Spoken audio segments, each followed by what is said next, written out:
I left New York after a 500-pound man followed me 10 blocks down 6th Avenue one day, saying over and over how much he'd like a black girl to sit on his face.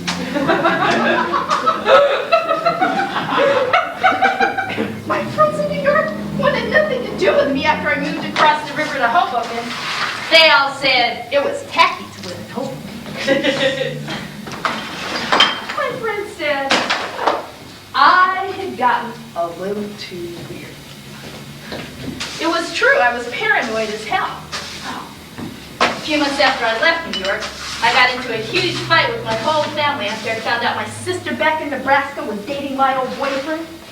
My family thought I wasn't reasonable to be angry about it. I thought they were all ganging up on me.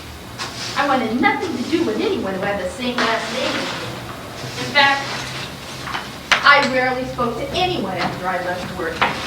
I never talked on the phone, but I didn't miss people.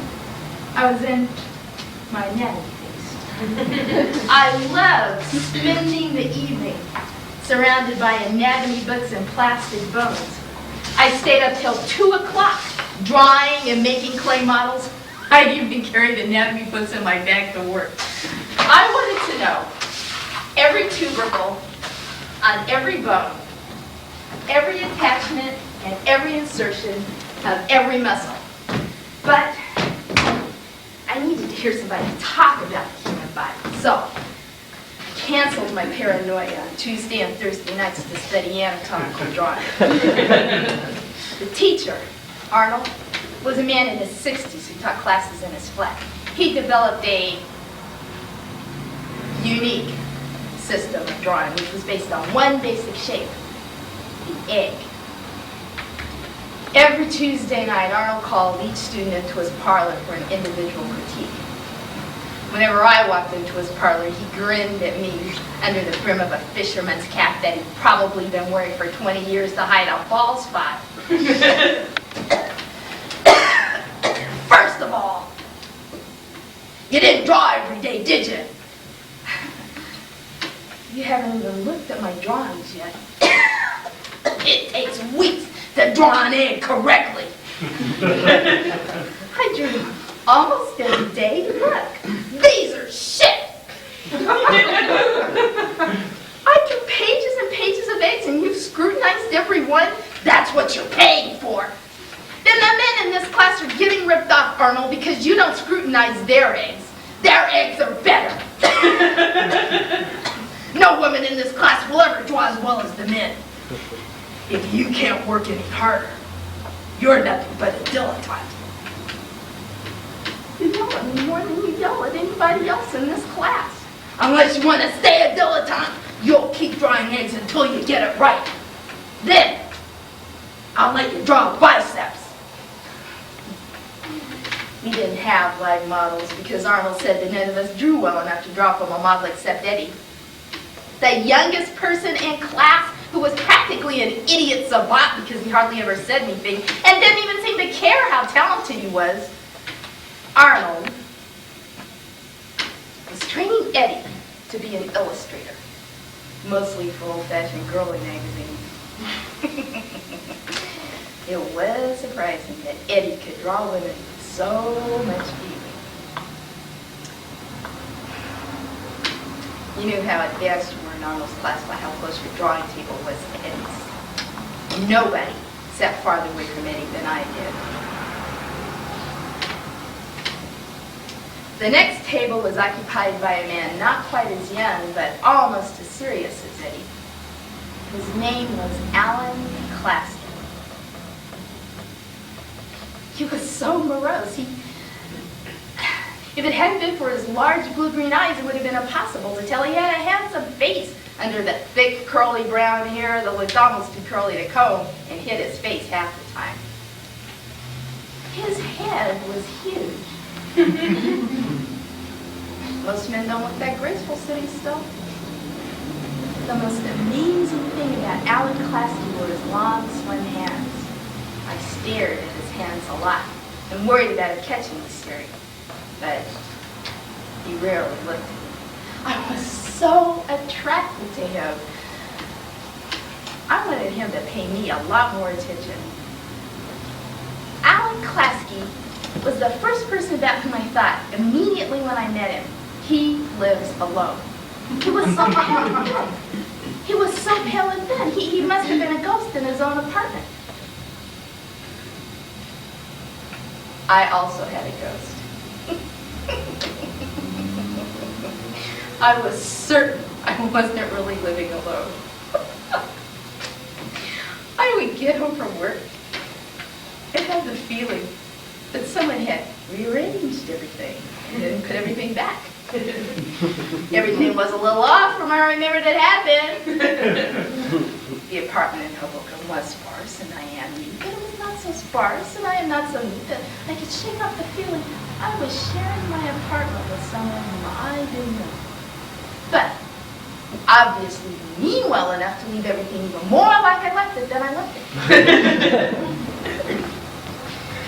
I bet Alan Klasky's ghost knew him well enough to impersonate him and occupy his life, not just his apartment. In fact, it seemed like a ghost was occupying his drawing table until the night he laughed at one of my jokes in class.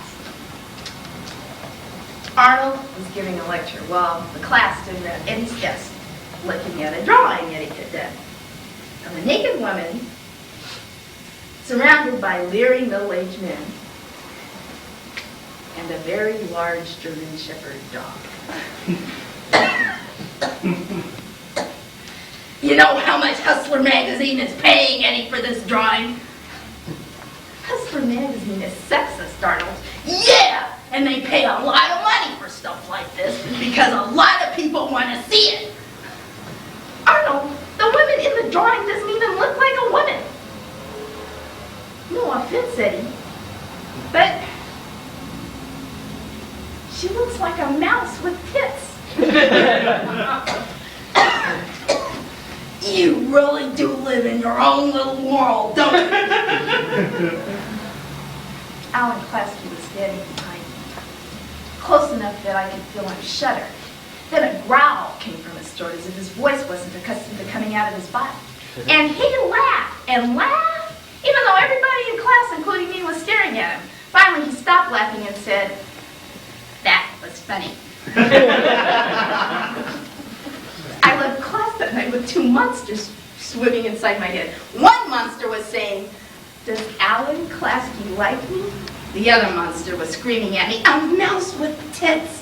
A mouse with tits! I can't believe you said that out loud!" I was walking down 23rd Street headed for the subway when all of a sudden I heard a familiar voice behind me. It was Alan Klasky panting as if he could lift. "Your name is Nena, right? You live in Hoboken also, don't you?" As I nodded yes, I heard that kissing sound that men in New York make to find out when you're a prostitute. I saw two men across the street grinning at me. It was embarrassing. But Alan Klasky didn't seem to notice the men across the street. He said, "The 10:15 will be here soon." I followed him down the stairs. Once we were on the nearly empty subway car, Alan Klasky and I sat on the train in silence. I had the feeling that he'd used up all his nerve to call out my name on the street. It was just as well that he didn't have anything to say because all I could think about was how much I wanted to kill those men across the street. I hate people like that. New York is not a good place to be paranoid. Men say terrible things to women on the street. I noticed Alan Klasky was smiling. I was afraid he might be reading my mind. I said, "What are you thinking about?" "This is our stop. I'll walk you home." Would you like to get a drink? One of those famous Hoboken bars that doesn't have a sign outside? No. I like to go to the Met to draw on Saturday morning. Do you ever go to the Met to draw? No. But why don't you give me your phone number? Alan Klasky asked me for my phone number. And didn't call. And didn't come to class on Tuesday or Thursday night the following week. I figured I'd scared him away from class. It was just as well, since I lived in my own little world, which was populated by women who looked like mice with tits and dirty old men on every street corner. A world where everybody thought I was a prostitute. On Friday, I was walking home from the PATH train station in Hoboken when an emaciated elderly bleached blonde followed me home, ranting about black whores and sucking black pussy. I wanted to die or disappear, whichever would save me. I couldn't imagine such an obscene heckler in Hoboken. I figured she was crazy. Usually, crazy people will leave you alone if you ignore them, so I ignored her, but she kept following me. In fact, she stopped in front of my building when I stopped, leaned against the car, and continued to rant and rave after I went into my building. Not until I was inside did it occur to me that since Alan Klasky also lived in Hoboken and might have been coming home from work at the same time I was, he might have witnessed the whole scene. I wanted to die, but I was too embarrassed to die. I collapsed on my futon, still wearing my coat and shoulder bag, imagining for hours Alan Klasky following that obscene women down the street as she followed me. And then the phone rang. It was Alan Klasky calling to find out whether I wanted to go draw at the Met the next day. I spent the entire next day looking over my shoulder for obscene hecklers. Nobody bothered us, but once we were in New York, people stared at us. I hate being stared at. I said, people in New York see crazy people, naked people, probably even dead people every day just because they live here. Why are they staring at us? I didn't notice anybody staring. You can get hurt not noticing people in New York. You can get hurt noticing people. It would really bother me if I thought people were staring at us. Maybe if I was like you and I ignored people, I could smile all the time too. I never smile. I was staring at the smile on his face at the same time I was hearing the indignation in his voice. Maybe there was something strange about us for people to stare at. Except for Alan Klasky lying about the smile on his face, it was a normal day until he walked into my door at 5 o'clock.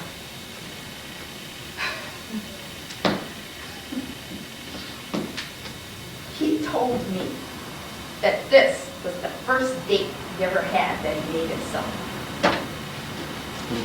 He had to be 25 years old. That was stranger than him telling me he never smiled. I wished he would kiss me. He didn't. He gently pushed me to my door and said goodnight.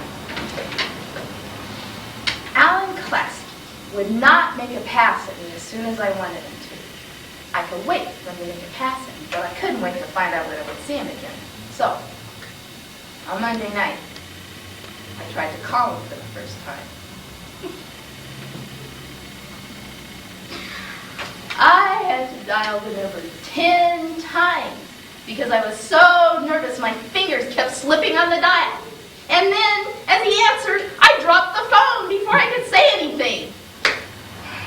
He hung up, and I was too rattled to try again. Oh, I was so depressed. I skipped class on Tuesday and Thursday night the following week. Imagine my excitement when Alan Klasky called at 2:30 on Thursday night to find out why I missed class and to ask whether I wanted to come over to listen to some music on Friday night. I walked into Alan Klasky's first floor apartment expecting wine, soft lights, jazz. Instead, he was led me down a dark hallway toward a brightly lit room and said, the composer is Czechoslovakian. Leos Janáček. You've probably never heard of him. Would you like a 7-Up? No. I'm fine.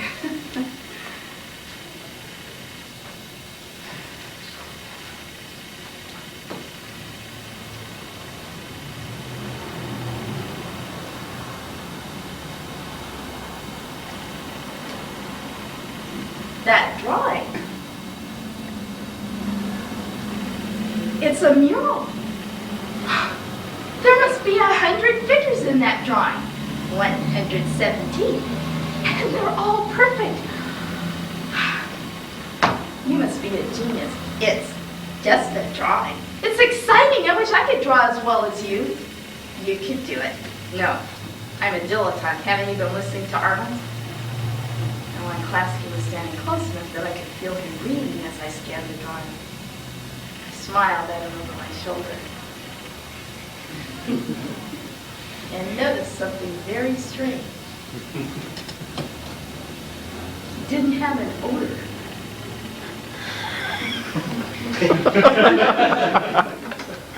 Here's only buds to live on it. Now I was afraid to look at him.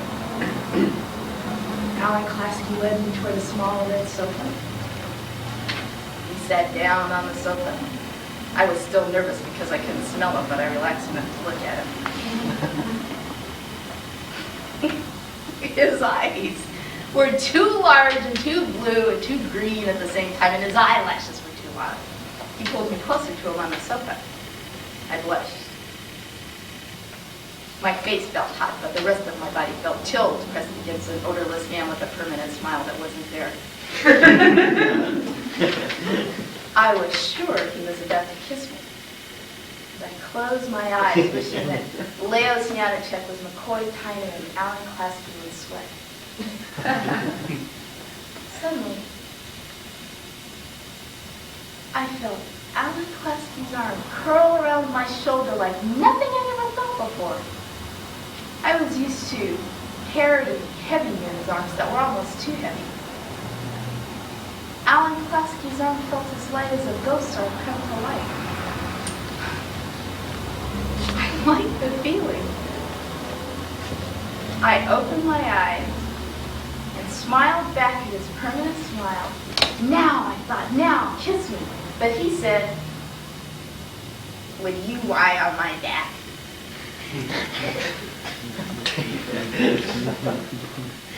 Okay. My second date. Have you had a lot of boyfriends? Not as many as some people. This is only my second date for a long time, too. Do you ever want to get married? It depends. I want to get married someday and have a couple of children. Oh, that would be okay, but not for a long time. How long? When I'm 40. If I'm not ready then, I'll never be ready. Alan Klasky gently slid me off his back, smiling a permanent smile that wasn't there. Do you think that I want to marry you? No. I don't know if that can happen. Does it bother you that I'm black? If it did, you wouldn't be here. I don't want to talk about it. We barely know each other. You're getting upset. The way I feel has nothing to do with you. I feel like I've been walking down a long, dark hallway and you just slammed the door in my face. I'm sorry. We barely know each other. I'm tired. I'll walk you home. I should have walked home by myself that night. I should have forgotten about Alan Klasky, but it wasn't just his graceful body and blue-green eyes that attracted me anymore.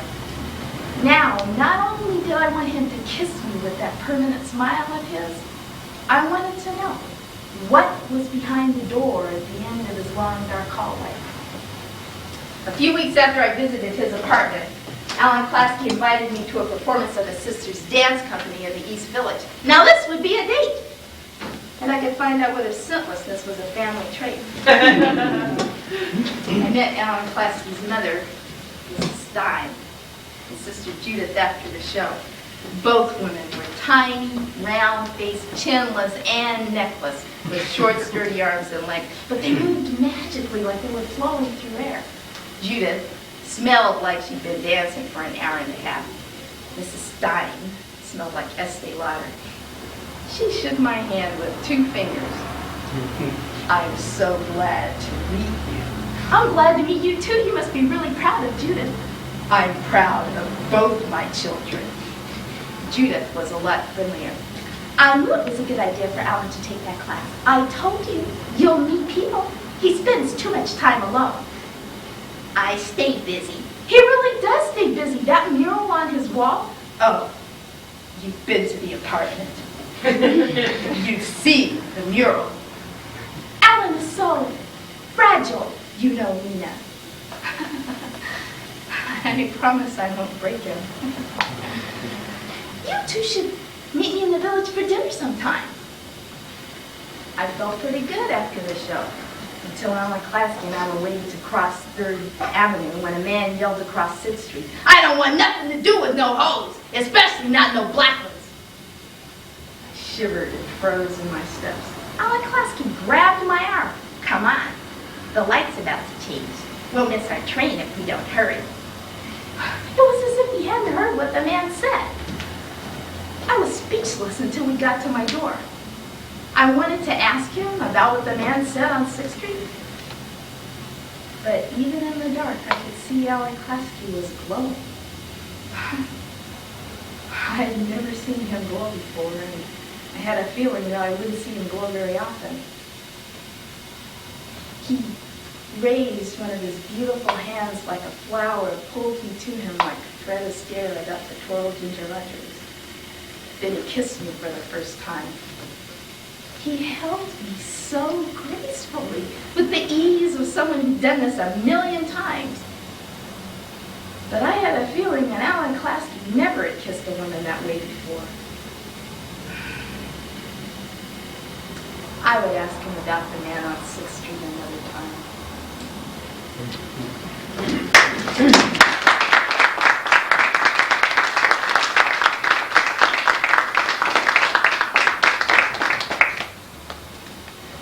Arnold finally had given me the biceps to draw. I was surprised how much easier it was to draw biceps than an egg.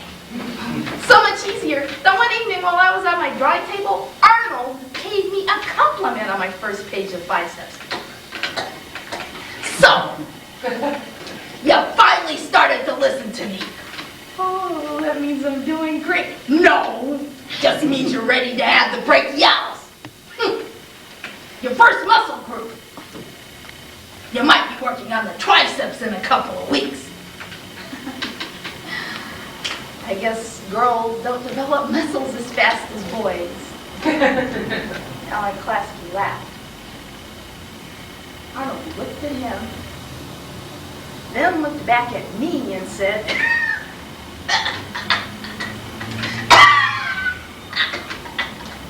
"You really do live in your own little world, don't you?" I felt like he could see the imprint of Alan Klasky's lips on my lips. I wanted to scream at him, "It's none of your business." Oh, I couldn't get out of class fast enough that night. Arnold barely had finished his lecture on the triceps before I raced out the door. Alan Klasky followed me. I have something to tell you. Does he think he owns anatomy?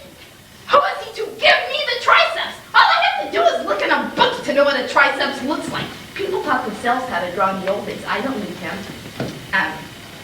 Your drawing lines are scratchy. Is that what you have to tell me? No, but your lines are scratchy. Like this, instead of this. How come Arnold never told me? I don't know. I have to leave Arnold's class. They cut my hours at work. I can't afford the class any longer. I was so upset that I couldn't even talk in the train. All I could think about was a world with Arnold in it twice a week, but no Alan Klasky. I was so upset that I dropped all my books. A piece of paper fell out. Alan Klasky picked it up. It was a diagram I had drawn of the major muscles of the hand. Alan Klasky examined the drawing, comparing it with his own hand.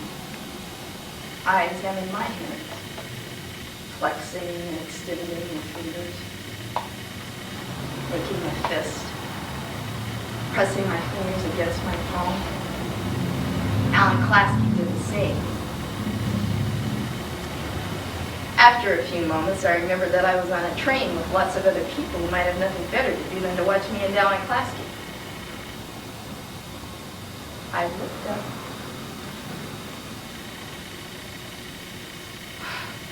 I saw all the people on the train playing with their hands just like me and Alan Klasky. I said, "This is what it's about? We don't need Arnold. He's better than Michelangelo. Our bodies are a miracle. Look at the amazing things that a hand can do. A person can learn everything about anatomy from life." Alan Klasky held my hand without saying anything. I knew we'd be seeing more of each other. He held my hand until we were standing in front of my building. Then he put his thin arms around me and pulled me to him. I couldn't help noticing how flimsy his embrace was, like he was holding me with popsicle sticks. I said, "Do you want to come upstairs? Please? I've been to your place." Alan Klasky smiled his permanent smile and followed me up the stairs to my apartment. There were no lights on in the apartment, but the shutters were open and street light came in through the windows in the front room. It's so open-looking. There are no shadows in here. No furniture, nothing to make any shadows. Don't turn on the lights. I'll close the shutters first. No. I like the way the street light looks on the floor. Careful! You're about to run into the futon. So, you do have a place to sleep. Did you think I slept on the floor? Yes.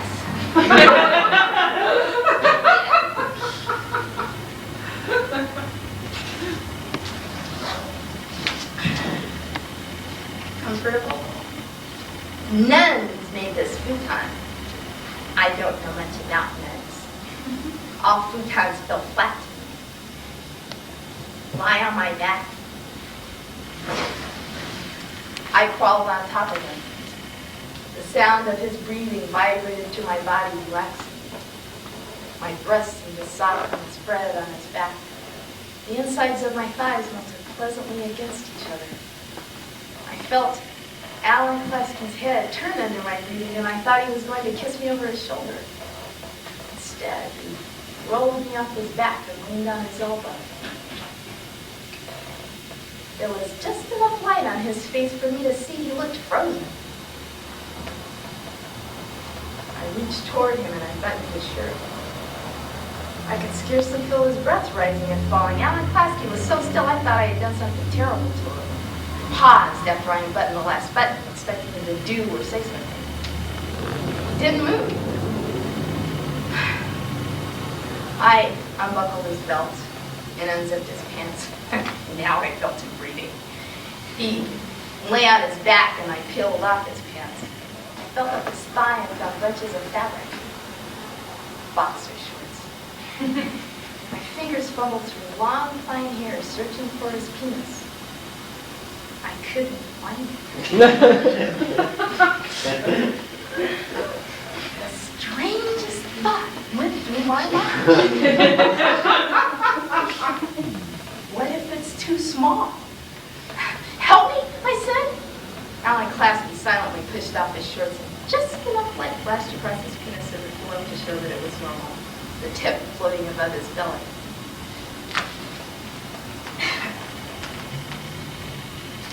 He lay there without saying anything, and I had the feeling that he was waiting for further instructions. I took off my clothes and pulled him on top of me and kissed him. He didn't resist, but he thought he was limp as if he wasn't excited. I reached a dream and stroked his penis. It was still around. That surprised me. And I wasn't ready when Alan Klasky pressed his hips against mine and I felt him inside me. He lay there on top of me without moving, and the feeling lingered that he was waiting for further instruction. I rotated my hips. Alan Klasky shivered and sat up.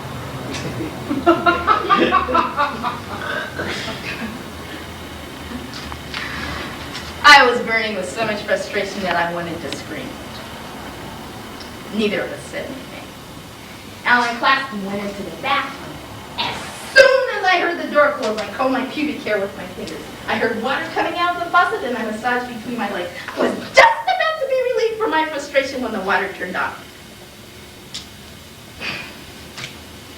Alan Klasky came out of the bathroom and walked silently back toward the futon, the floorboards creaking as he moved back and forth, patting the futon and the floor, searching blindly for his clothes, dressed in the dark. Then he sat down on the futon, still silent. Why was he upset? He got up and began pacing between the futon and the windows in the front room. Oh, the creaking of the floorboards under his steps made me so nervous that I got up and went into the bathroom and watched for a long time so he wouldn't think I was a pig. When I came out of the bathroom, he was still pacing. I said, "Are you mad at me?" "No." "You promise you won't get mad if I ask you a question?" "Yes." "Were you a virgin?" "No. There was someone else. She was a stranger. I want to go home." He left!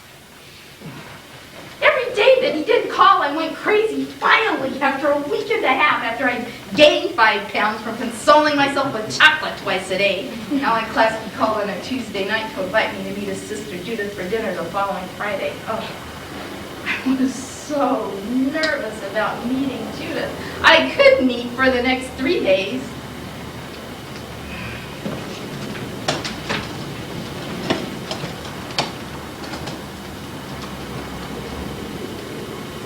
The only thing that kept me at all grounded was hoping that Judith was as weird as her brother. Yes, I knew Alan Klasky was weird. In fact, his weirdness often frightened me. I even thought people might not stare at us if he wasn't so weird. But I thought, maybe he grew up that way. Maybe Judith and his mother also lived inside their heads at the end of long hallways. But that's not what I saw when I walked up the stairs from the hallway into Judith's East Village apartment. Family photographs and antique frames lined the stairway. At the top of the stairs was a child's bookcase filled with tiny tea sets and ceramic animals. Piled on top of a child's folding table and chair in the corner were half-ball walking dolls, Betsy Betsy dolls, the remains of several teddy bears. It was as if Judith had preserved her childhood playroom. I couldn't imagine finding any of Alan Klasky's past in his apartment. I said, "Judith, this is really something. My mother wants to hire a maid to clean Judith's apartment. I like it this way. Judith." "You don't have a bed?" "There's a lock built in under the stairs. Nobody gets to go up there except Judith." "Well, not nobody." "I like you, Nena. I'm glad you're Alan's friend." "Oh, Judith, you don't know. I might be a rel—" "Alan's told me all I need to know." "Oops."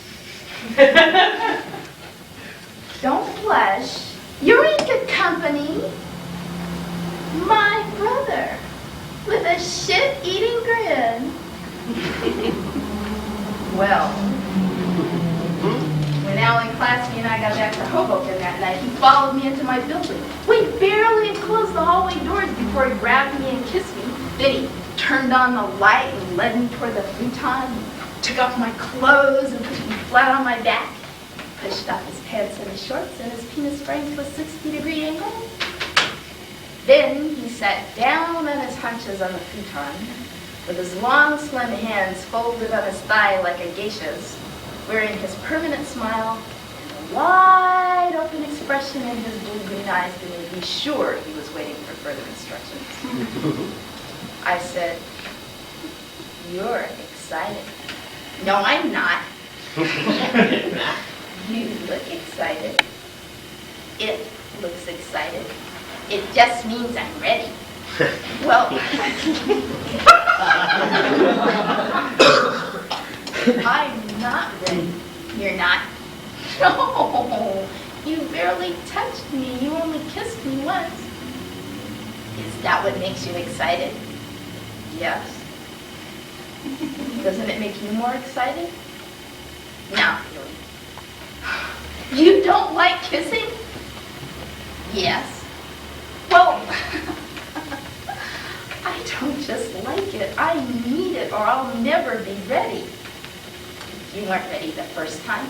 "The first time was different. The first time was the first time."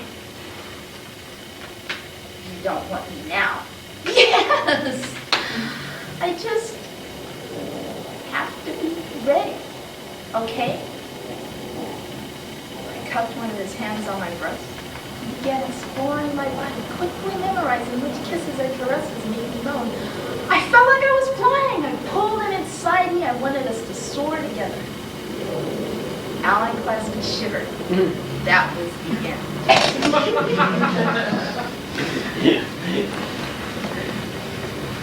As soon as he fell asleep, I started to cry. I awoke after 3 hours of sleep with a headache. The overhead light glared into my eyes. Alan Klasky sat clasping his legs to his chest and bounced his chin on his knees. I said, "What time is it?" 9 o'clock. My mother calls me at 9 o'clock every Saturday morning. Doesn't she know you're a grown man? She wouldn't say anything. She'd just cry. Why? Doesn't she want you to have a life? Yes, but not the one I have. I never had to talk to her about sex before. You don't have to talk to her about it now. She'll probably guess I'm with you. You say that like it's the worst tragedy of your life. She doesn't approve of you. She doesn't know me. She doesn't want to know you. Who does your mother think she is? She's my mother. She doesn't think you're the right one for me. Who does your mother think you are? I don't know. Oh, Alan Klasky was so still. Oh, I lost my temper and insulted him and his mother. I went into the bathroom and took a long bath, expecting him to be gone when I came out of the bathroom. But 45 minutes later, his chin still bounced on his knee. He didn't look at me. He said, "I want to be here." He said it as if he'd been having an argument with someone in the hallway inside his head. The door at the end of the hallway still was closed. But I felt like I won the argument.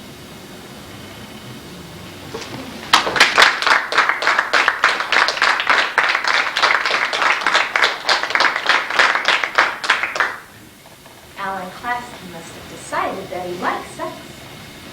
We began sleeping together almost every night. After I taught him a few things about female anatomy that he wasn't going to learn from Arnold or from a book, I went to sleep a lot less frustrated. Alan Klasky was a good student. Too bad they're not all that way. We were so preoccupied with exploring each other that neither of us was dry. One night I had a disturbing dream in which the mural on Alan Klasky's wall came to life. The figures squirming sluggishly like a huge pile of worms trying to disengage from each other. In the morning, I told Alan Klasky, Arnold didn't teach us anything about bones. You have to be in the class a long time before he gives you a bone. I had a dream that the figures in your mural couldn't move because they didn't have any bones. Don't you want to know about bones? Don't you want people to feel the struggle of your figures when they look at your mural? It's like Michelangelo's Battle of the Centaurs. You should go to one of those open drawing sessions. You know, where you pay $5 and there's a model but no teacher. Michelangelo didn't use models. He drew from cadavers. A cadaver isn't a live model. It's a model. I can tell. Alan Klasky wasn't having a very good time the first time he went to an open drawing session at an old church in Roberta. The church had been converted into art studios. The drawing sessions were held in a large room with a vaulted ceiling. It was eerie to draw in a room with stained glass reflecting red and blue on the model's back. The model was a short, muscular woman with a ton of hair piled on her head. Alan Klasky told me that he couldn't draw if I could see what he was doing, so he picked a drawing bench across the room. In the 2 hours we were there, he must have started 20 different drawings, each of which he crumpled and crammed into his portfolio. He spent the last 40 minutes of the session staring across the room at me, smiling his permanent smile, with his hands folded on his lap. Oh, that was when I saw something I hadn't noticed before. A lump at his crotch. The fabric of his boxer shorts had bunched into a sausage-sized roll on his thigh. His delicate fingers were kneading the lump. It looked like Alan Klasky was masturbating. At that moment, I didn't care what was behind the door at the end of his long, dark hallway. No matter how much in love I was, I could not go out in public with a man who looked like he was playing with a huge erection under his pants. That night on the way home from class, I suggested he spend the night at his apartment for a change. While Alan Klasky was in the bathroom at his place, I checked the label inside a pair of boxer shorts. The next day, I went to Macy's and bought a week's supply of jockey shorts. I have to keep my sperm count up. These should help feel a lot sexier than those boxers. No, these shorts you got me are too tight. They are not tight, they fit. The boxers don't fit. The looseness is better for sperm production. That sounds like an old wives' tale. I'm the last man in my family. You're only 25. I never thought I was virile enough. We had sex every night. It was true. I guess Alan Klasky never thought about it because he looked surprised. He put on a pair of the jockey shorts. I told him he looked sexy. No. Now I have to go back to Macy's to get a new penis. These shorts show how small I am. Your penis is perfect. No, it's too small. I'll have to get the ladies in the penis department to measure me for a new one.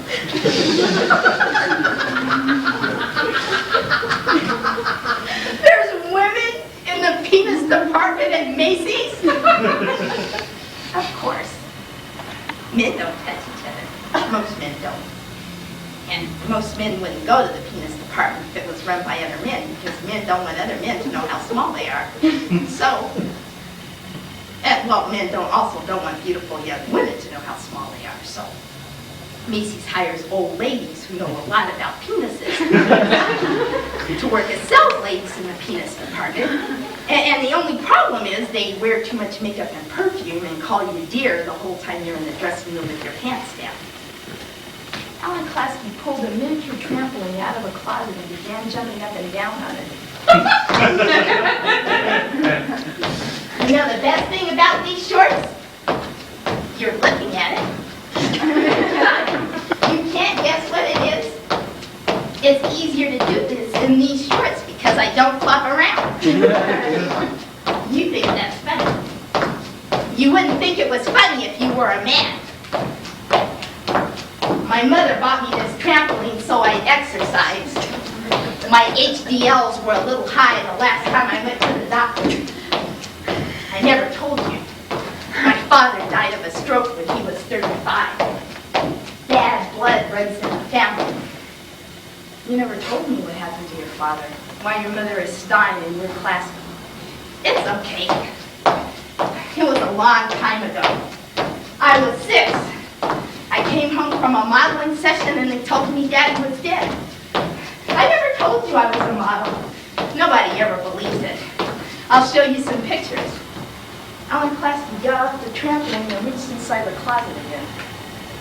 He pulled out an old-fashioned photograph portfolio, which was full of pictures of a cute little boy mugging, dancing, and clowning for the camera.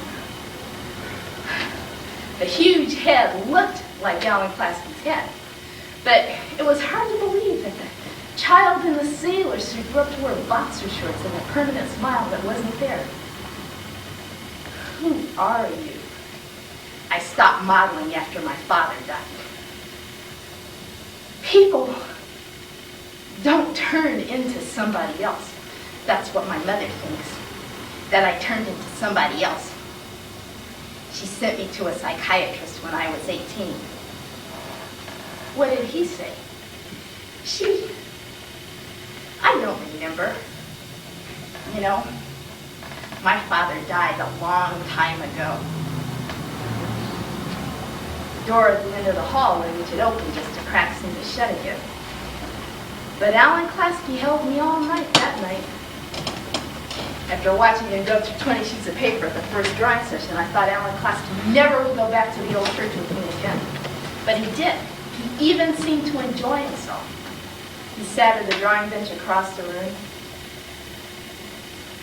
peering at the long, lanky blonde male model as his hand slid over his drawing board. He used only one sheet of paper that night. Every once in a while, I looked up and saw him smiling at me. At the end of the session, he showed me a page with many small studies of me, but only a few quick sketches of the model.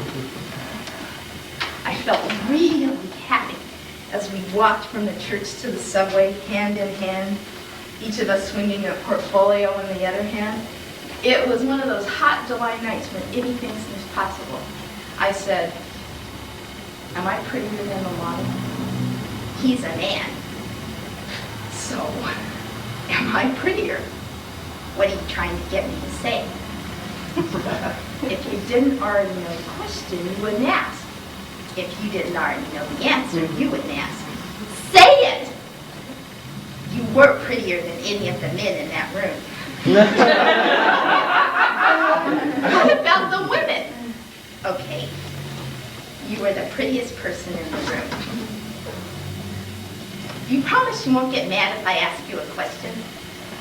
How come you never say anything about your family? What's to say? My sister is dating my old boyfriend and everybody in my family except me thinks it's okay. When was the last time you saw him? Right before I left, 3 years ago. When was the last time you talked to him? 3 years ago. Why did you break up with him? Because he wouldn't come with me. What difference does it make that he and your sister are dating? They're in Nebraska, and you're here with me. It was a long walk from the church to the subway. 8 blocks. About 3 blocks from the subway, I became aware of heavy steps and loud whispering about 2 feet behind us. He's holding a hand now, but just wait. I realized that I'd been hearing those steps and that whispering for several blocks. I got that cold, sick feeling that you get in New York when you think you might be about to get mugged. "I'm sorry, baby," he's gonna say. Peered out of the corner of my eye down at the shadow of the people behind us. There were 4 of them. And they were all a lot bigger than Alan Klasky. "I'm through with you," he's gonna say. "I got what I wanted." I looked out of the corner of my other eye at Alan Klasky. Even as oblivious as he is, I thought, he must know we're about to get killed. Alan Klasky looked straight ahead. He's ignoring them, I thought. Maybe he thinks they'll go away. He's a man. Men know about these things. I'll ignore them too. But I couldn't. And as close as the hecklers were, they got closer. One of them kicking my heel with the tip of his shoe. Bye, baby! Bye-bye! Half a block from the subway, I was sure the men were about to grab us, but the horseman passed us. One of them bumping into Alan Klasky, who didn't even flinch. As I watched the men go down the street ahead of us, Alan Klasky stopped suddenly, clutching my arm. See that? He was pointing at a porta potty on a construction site. Judith has a patron who gave her a loft to work in, but the loft doesn't have a restroom. So Judith has one of those up there. Isn't that funny? He's being cautious, I thought, waiting until the men disappear before he says anything about them. I watched the men turn the corner down the street, expecting Alan Klasky to say something. But he said, "It smells bad." She doesn't have to clean it, though. When it gets full, she calls the company and they come and pick it up and bring a clean one. He laughed and laughed and laughed. I felt worse then than I did when I thought the men were about to grab us. I wasn't even sure I was breathing. I got so lightheaded I could barely make it down the stairs to the subway. I don't remember getting home that night. One moment I was struggling down the stairs to the train, and the next moment Alan Klasky was on top of me in my bed. He was kissing me, and I was trying not to throw up. I was awake all night that night. Once it was light outside, I watched his face. As soon as his eyes opened, I was going to confront him about what happened the night before. He woke up laughing. I dreamed about the old ladies in the penis department at Macy's. He rolled on top of me and made love to me. He seemed so happy. I didn't want to upset him. I pretended I was happy too and faked an orgasm. Every night for the next 2 months, I pretended I was happy and faked an orgasm. Afterwards, Alan Klasky told an outrageous story about the penis department at Macy's. He seemed like the little boy in the models portfolio, not like the morose young man that I met in Arnold's class. I tried to forget what happened in Roberta, but I couldn't. In fact, it got harder instead of easier to forget, until one night, while Alan Klasky was telling a story about the big-breasted woman who attaches custom-made penises with a golden needle, I couldn't stand it anymore. I thought they were going to kill us! Who was going to kill us? The men who followed us. What men, Nena? The men who were breathing down our necks for 8 blocks after we left the church? The men who kicked me? The men who almost knocked you down when they passed? I didn't notice it. Why didn't you say something? I've always been afraid to tell you things because I thought you would get upset. I don't want anybody to protect me. It made me so mad to hear that I wanted to hit Alan Klasky. I wanted to destroy the smile that was frozen on his face. I thought I saw myself reflected in his eyes as I ran down the long dark hallway and banged on the door at the end of the hallway. The door burst open to a tiny little room. The perfect place for a man who didn't have an odor. There were no secrets inside Alan Klasky. No secrets revealed and no questions answered. I said, I can't see you anymore.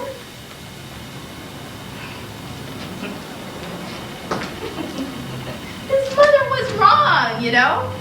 I was the right person for him, and he was the right person for me. I really did live in my own little world. world, just like Alan Klasky lived in the tiny little room at the end of his long dark hallway.